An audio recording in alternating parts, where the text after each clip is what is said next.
സ്വന്തം വീട്ടുപരിസരം വൃത്തിയാക്കുന്നതിനിടയിൽ യുവാവിന് ദാരുണാന്ത്യം സംഭവിച്ച വാർത്ത അങ്ങേയറ്റം ഞെട്ടലുളവാക്കുന്നതാണ്. നാം നിസാരമെന്ന് കരുതുന്ന പല കാര്യങ്ങളും ഒരുപക്ഷെ നമ്മുടെ ജീവനെടുക്കാൻ വരെ കാരണമാകുന്നതാണ് എന്ന് തെളിയിക്കുന്നത് കൂടിയാണ് ഈ ഞെട്ടിക്കുന്ന സംഭവം. ഒരു നിമിഷത്തെ അശ്രദ്ധ മതി ഒരായുസിന്റെ മുഴുവൻ സ്വപ്നങ്ങളും കത്തിയമരാൻ. മംഗലം ചിറ്റടി ചീളി വള്ളിക്കാട്ടുകുഴിയിൽ ലിറ്റോ എന്ന 31കാരനാണ് കഴിഞ്ഞ ദിവസം അതിദാരുണമായി മരണപ്പെട്ടത്. മരണപ്പെട്ട ലിറ്റോ 2 വയസ്സുള്ള ഒരു പിഞ്ചുകുഞ്ഞിന്റെ പിതാവ് കൂടിയാണ്. ഇവിടെ ഏറ്റവും സങ്കടപ്പെടുത്തുന്ന ഒരു കാര്യവും അതുതന്നെയാണ്. ഈ യുവാവിന് സംഭവിച്ച ദാരുണമായ അപകടം ഇനിയും ആവർത്തിക്കപ്പെടാതിരിക്കാൻ ഓരോരുത്തരും ശ്രദ്ധിക്കേണ്ടതുണ്ട്. കഴിഞ്ഞ ചൊവ്വാഴ്ച ഉച്ചയ്ക്ക് ഏകദേശം 2 മണിയോടുകൂടിയായിരുന്നു സംഭവം നടക്കുന്നത്.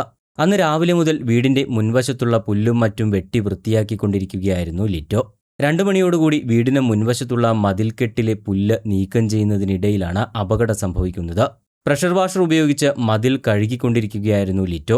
വെള്ളവും വൈദ്യുതിയും ഒരുപോലെ ഉപയോഗിക്കുന്ന ഈ മെഷീനിൽ നിന്ന് എങ്ങനെയോ അപ്രതീക്ഷിതമായി വൈദ്യുതി പ്രവഹിക്കുകയായിരുന്നു. ഷോക്കേറ്റതിന് പിന്നാലെ ലിറ്റോ നിലത്ത് വീഴുകയും ചെയ്തു. മകൻ നിലത്ത് മലർന്നു കിടക്കുന്നത് ആദ്യം കാണുന്നത് പിതാവ് ലൂക്കോസ് ആണ്. തുടർന്ന് അദ്ദേഹം ഓടിയെത്തി മകനെ രക്ഷിക്കാനായി ശ്രമിക്കുന്നതിനിടയിൽ ചെറിയ തോതിൽ ഷോക്കേൽക്കുകയും ചെയ്തു. ഉടൻ തന്നെ നാട്ടുകാരുടെ സഹായത്തോടെ ആശുപത്രിയിൽ എത്തിച്ചുവെങ്കിലും ലിറ്റോയുടെ ജീവൻ നഷ്ടമായിരുന്നു. ഇത്തരം സംഭവങ്ങളിലൂടെ എല്ലാ വീടുകളിലും വൈദ്യുത സുരക്ഷയ്ക്ക് മുൻഗണന നൽകേണ്ടതിന്റെ പ്രാധാന്യത്തെ അടിവരയിട്ട് കാണിക്കുന്നു. കാരണം സമാന രീതിയിലുള്ള നിരവധി മരണങ്ങളാണ് മുൻപ് നടന്നിട്ടുള്ളത്. സുരക്ഷിതമായ വയറിംഗ് രീതികളുടെയും ഇലക്ട്രിക്കൽ ലീക്കേജ് സർക്യൂട്ട് ബ്രേക്കർ സംവിധാനങ്ങളുടെയും ആവശ്യകതയും ഇവിടെ എടുത്തുകാട്ടേണ്ടിയിരിക്കുന്നു. നമ്മുടെ വീടുകളിലെ എല്ലാ വയറിങ്ങുകളിലും RCCB പോലുള്ള ഉപകരണങ്ങൾ ഘടിപ്പിക്കുന്നത് വൈദ്യുതി ഷോക്കിൽ നിന്നുള്ള സുരക്ഷയ്ക്ക് ഏറ്റവും അത്യാവശ്യം തന്നെയാണ്. വെള്ളത്തിൽ നിന്നുകൊണ്ട് വൈദ്യുതി ഉപകരണങ്ങൾ പ്രവർത്തിപ്പിക്കുമ്പോൾ അപകട സാധ്യത 10 മടങ്ങ് കൂടുതലാണ്. അതുകൊണ്ട് തന്നെ ഇത്തരം സന്ദർഭങ്ങളിലെല്ലാം ഓട്ടോമാറ്റിക്കായി കട്ട് ഓഫ് ആകുന്ന RCCB പോലുള്ള സുരക്ഷാ ഉപകരണങ്ങൾ ഓരോ വീടുകളിലും നിർബന്ധമായും ഘടിപ്പിക്കേണ്ടതുണ്ട്.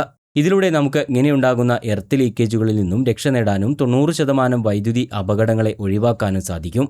ഇനി ഇത്തരം ഉപകരണങ്ങൾ ഉണ്ടെങ്കിൽ തന്നെ അത് കൃത്യമായി പ്രവർത്തിക്കുന്നുണ്ടോ എന്ന് മാസത്തിലൊരിക്കൽ അതിലെ ടെസ്റ്റ് ബട്ടൺ അമർത്തി നോക്കുകയും വേണം. മറ്റൊന്ന്, വില കുറഞ്ഞതോ നിലവാരമില്ലാത്തതോ ആയ കാർ വാഷറുകൾ ഒരിക്കലും വാങ്ങരുത്. ബ്രാൻഡഡ് ഉൽപ്പന്നങ്ങൾ മാത്രം നോക്കി വാങ്ങിക്കുക. അതുപോലെ തന്നെ പലരും കാർ വാഷറുകൾ വാടകയ്ക്കെടുത്താണ് ഉപയോഗിക്കുന്നത്. ഇത്തരം മെഷീനുകൾ പല കൈമറിഞ്ഞു വരുന്നവയുമാണ്. അതുകൊണ്ട് തന്നെ വയറുകൾക്കോ പ്ലഗുകൾക്കോ തകരാറുണ്ടോ എന്ന് കൃത്യമായി പരിശോധിക്കാതെ അത് ഉപയോഗിക്കരുത്. അതുപോലെ തന്നെ എർത്തിങ് കൃത്യമാണോ എന്ന് ഉറപ്പുവരുത്തേണ്ടതും അത്യാവശ്യം തന്നെയാണ്.